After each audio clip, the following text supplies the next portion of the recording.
Aujourd'hui à l'abandon, cette usine de pneus de l'ouest du Ghana pourrait connaître une seconde vie. Des sites comme celui-ci pourraient bénéficier d'un programme du gouvernement ghanéen visant à encourager la production de caoutchouc. Objectif, diversifier l'économie du pays et réduire sa dépendance vis-à-vis du cacao. La production de caoutchouc va augmenter et en temps voulu, si nous, les autorités, les encourageons avec un bon retour sur investissement, de plus en plus d'agriculteurs vont l'adopter.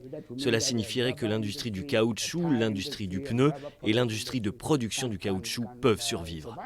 Avec une usine et une plantation importante, la société privée à capitaux étrangers, Ghana Rubber Estate Limited, ou GREL, est le leader du marché ghanéen de la production de caoutchouc depuis plus de 50 ans.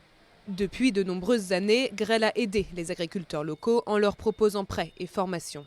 Des milliers d'entre eux ont ensuite revendu leur caoutchouc à l'entreprise qui était alors le seul acheteur du pays. Mais en 2016, après une chute internationale du prix du caoutchouc, certains ont commencé à vendre leur production brute à d'autres investisseurs étrangers. Le seul moyen de rétablir un système qui fonctionne bien est l'interdiction. L'interdiction de l'exportation des matières premières.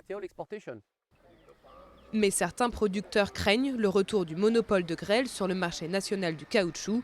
Pour eux, cela voudrait dire revenir à un système qui leur rapportait moins.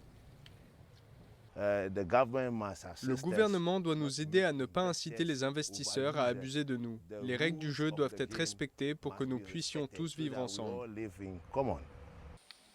La sève blanche qui s'écoule de ces arbres représente déjà une part de plus en plus importante de l'économie du Ghana. En 2017, les exportations ont représenté 93,5 millions de dollars contre 52,5 millions l'année précédente. Mais aujourd'hui, les agriculteurs veulent savoir dans quelles conditions ils pourront vendre leurs produits à l'avenir et à qui.